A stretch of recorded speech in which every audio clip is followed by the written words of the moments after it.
அத்தியாயம் 10. குழந்தைங்களோடு காத்திருந்த பாலகிருஷ்ணனிடம் நித்திலா சாவியை கொடுக்க, சத்யா இன்னும் 10 நிமிஷம் வந்துறன்னு சொன்னாமா, இங்கே இரு என்றிடம் காரிடரில் நின்றவாறு குழந்தைகள் எங்கேனும் தென்படுகிறார்களா என்று தேடிக்கொண்டிருந்தாள்.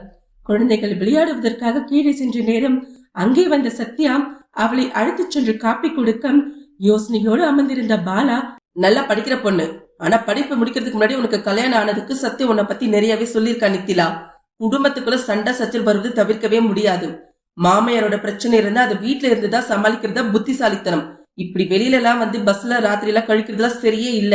நேரமும் காலமும் ஒரு மாதிரி இருக்காது என்று சற்று கண்டிப்பான குரலில் சொல்லவும், ஆனா இவள அங்க யாருமே நம்புறதுக்கு தயாராவே இல்லையேங்க. நீ கொஞ்சம் அமைதியாரு சத்யா.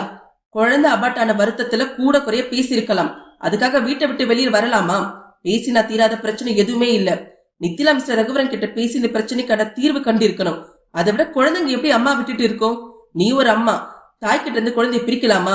நித்திலாவை சரியா கைட் பண்ணாம அவளோட போக்குக்கு தாளம் போடுறது ரொம்ப தப்பு. இவளோட மாமியாதான் இவள குழந்தைய பார்க்க செய்யறாங்களே, வேற என்ன செய்யணும்னு சொல்றீங்க? பிரச்சனைக்கு உள்ள இருந்து தீர்வு கண்டுபிடிக்கணுமே தவிர்த்து அதுல இருந்து விலகி போறது என்னைக்குமே பிரச்சனைக்கான தீர்வாகாது. ஒரு மன்னிப்பு எத்தனையோ விஷயத்த மாற்றி அமைக்க என்றா அதை கேட்கறதுலயும் தப்பு இல்லையே. நீங்க சொல்ற மன்னிப்பை யார்கிட்ட எதுக்காக கேட்கிறோம் என்பது ரொம்ப முக்கியங்க. நீங்க பேசுறது பார்த்தா அவளுக்கு தன்மானமே இருக்க கூடாதுன்னு சொல்ற மாதிரி இருக்கு. உன் அமைதியா இரு சொன்னேனே என்று மனைவியை முறித்தவன், வாழ்க்கையை தவறி விட்டா திரும்ப கிடைக்காமலும் போகலாம். உன் வீட்டுக்கார்கிட்ட பேசுறது நல்லதுன்னு தோணுது. இது உன்னோட வாழ்க்கை. இதுக்கு மேல நாங்க சொல்ல எதுவுமே இல்ல. எந்த முடிவு எடுக்கிறதுக்கு முன்னாடி நல்லா யோசிச்சுக்கோமா என்றார் பாலகிருஷ்ணன். நான் நல்லா யோசிச்சுட்டேன்னா இனி அவங்க மன்னிப்பு கேட்காம போக போறது இல்லைங்கிறதுல ரொம்ப உறுதியா இருக்கேன். அதோட நான் தங்கறதுக்கான இடமும் பார்த்துட்டேன். என்னடி சொல்ற? தனியா தங்க போறியா? நீ செய்யறது அவங்க கோபத்தை அதிகப்படுத்தாதா? கண்டிப்பா பல மடங்கு அதிகமாக்கும். அதுக்காக சுயமரியாதை இழந்து திரும்ப ஒரு அடிமை வாழ்க்கை வாழ நான் தயாரா இல்ல சத்யா. என்னதான் என் வீடு என் மனுஷங்க நான் நிஜத்துல நினைச்சாலும் அது என் வீடு இல்ல, அவங்க என்னோட மனுஷங்களும் இல்ல. அப்படி இருந்திருந்தா என் வார்த்தையை நம்பாம என்ன உள்ள வரக்கூடாதுன்னு சொல்லியிருப்பாங்களா என்றவளுக்கு முதுகு வலி அதிகரிக்க மெல்ல சோபாவில் சாய்ந்தமர்ந்தாள். என் அம்மா அப்பா புருஷன் யாருமே அவங்கள ஒரு கேள்வி கேட்கலையே. அப்போ அவங்க என் மேல சுமத்தின பழிக்கு சரின்னு தானே அர்த்தம் ஆகுது. வாழ்க்கை என்னோட முடியறது இல்ல நித்தி. நீ அண்ணா கிட்ட பேசி புரியவை. அதுக்கு அவர் என்னோட பேச்சை கேட்கணுமே சத்யா என்று விரக்தியாக பார்த்தாள். ஆமா, இப்ப திரும்பி பாக்குறப்ப தெரியுது நான் என்ன மாதிரியான ஒரு அர்த்தமில்லாத இயந்திரமான வாழ்க்கை வாழ்ந்திருக்கேன்னு. உனக்கே தெரியும்டி நான் அவரை எவ்வளவு விரும்பி கட்டிக்கிட்டேன்னு. ஆனா அந்த காதல் இப்ப சுத்தமா கரிஞ்சு காணாம போயிடுச்சு. பேசினா தீராத பிரச்சனை இல்லதான், ஆனா அதுக்கு 2 பேருமே முயற்சி எடுக்கணுமே. கல்யாணமான நாள்ல இருந்து அவர் பேசுவாரு, அத நான் கேட்பேன். அவரை எதிர்த்து பேசுறதையோ நடக்கிறதையோ அவர் என்னைக்குமே விரும்பியது இல்ல. நல்லா படிச்சு என்ன பிரயோஜனம்னா என் படிப்பு குழந்தைகளுக்கு சொல்லிக் கொடுக்க மட்டும்தான் உதவுதே தவிர எனக்கு எங்கேயுமே உதவல. நீ சம்பாதிச்சியா, நீ வாங்கினிய, உன்னோட கஷ்டமான எவ்வளவு கேள்வி தெரியுமா? அப்போ இந்த குடும்பத்துக்கான எதுவுமே செய்யலையா?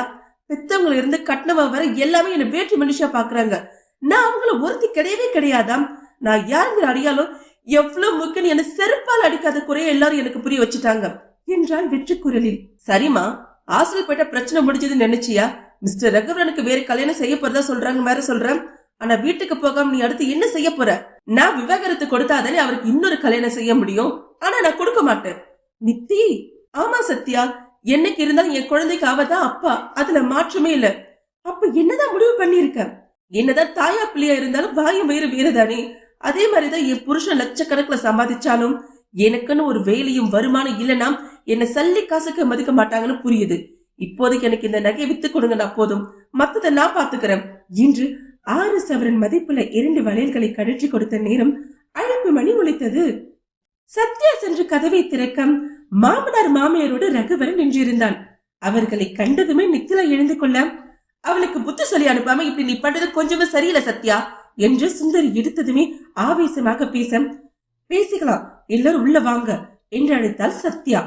உள்ள வாங்க மிஸ்டர் ரகுவரன் என்று பாலகிருஷ்ணன் அழைக்க அவனோ அழுத்தமாக நித்திலாவை பார்த்து நின்றான். குடும்ப கௌரவத்தை சீர்குலைத்து மற்றவரின் வீட்டின் முன் தன்னை நிறுத்திவிட்ட கோபம் அப்பட்டமாய் அவன் முகத்தில்.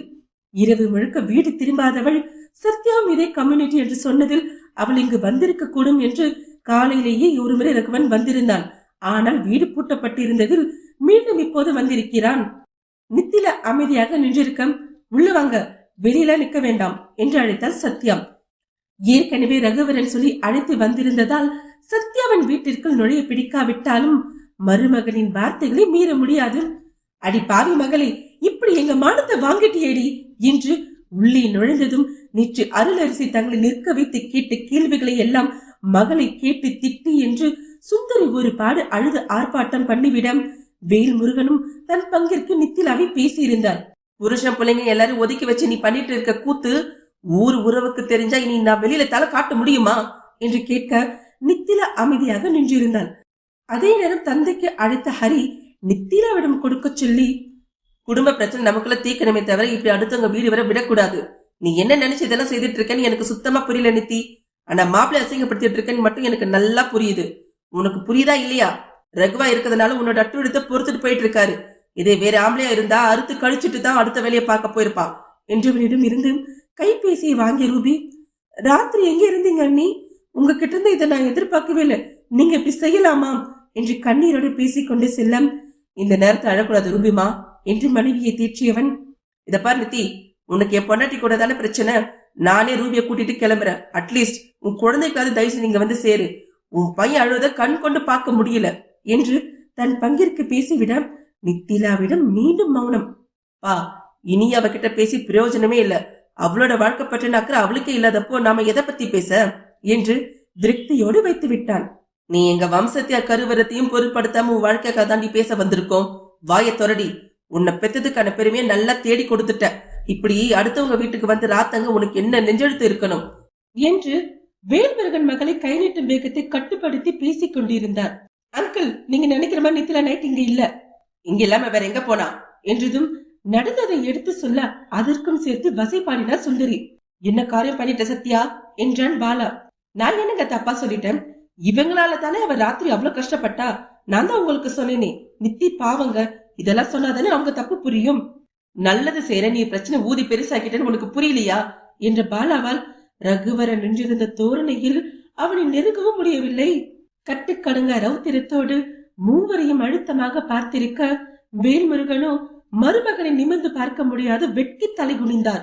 நேற்றிரவு ரகுவரனுக்கும் வேல்முருகனுக்கும் நித்திலாவை கொண்டு பெரும் வாக்குவாதமாகி போனது. இறுதியாக, இப்படி கூட இருந்த என் மானத்தை வாங்குறதுக்கு உங்க பொண்ணை கையோட கூட்டிட்டு கிளம்புங்க என்று விட்டான். அவளை அழைத்து செல்லவே அவர்களை கூட்டி வந்தவனுக்கு நித்திலா இரவெல்லாம் பஸ்ஸில் சுற்றியதை கேள்விப்பட்டு அத்தனை ஆத்திரம் பெருகிடம். சொல்லிடி, இவங்க சொன்னது உண்மையா என்று மனைவியை கேட்க அவள் மௌனமாக நின்றாள். அவள் நின்ற தோரணையே உண்மை அவனுக்கு எடுத்துக் கொடுக்க கடும் ஆத்திரத்தோடு மனைவி ஓங்கி அறிந்தவன் அவள் முகத்தை பார்க்கவும் பிடிக்காதவனாக, இனி என் வீட்டு வாசப்படி மிதிச்சிடாதடி என்று எச்சரித்து விட்டு அங்கிருந்து வெளியேறிவிட்டான். மாப்பிள்ள, நான் பேச ஒரு நிமிஷம் இருங்க என்ற வேல்முருகன் வார்த்தைகள் காற்றோடு கலந்தது. யானை குழப்பெடுத்து போனா தான் தலையில மண் அள்ளி போட்டுக்குமா? பெத்த வயிறு 10 கிட்ட எரியுதடி. நல்லா இருக்கிற வாழ்க்கை நாசமாக்கிக்க பாக்கிறியே. கடைசியா சொல்ற, என் கூட கிளம்பி வா. இருக்கிற கொஞ்ச நெஞ்சமானதை கூறு போட்டு வித்திடாத.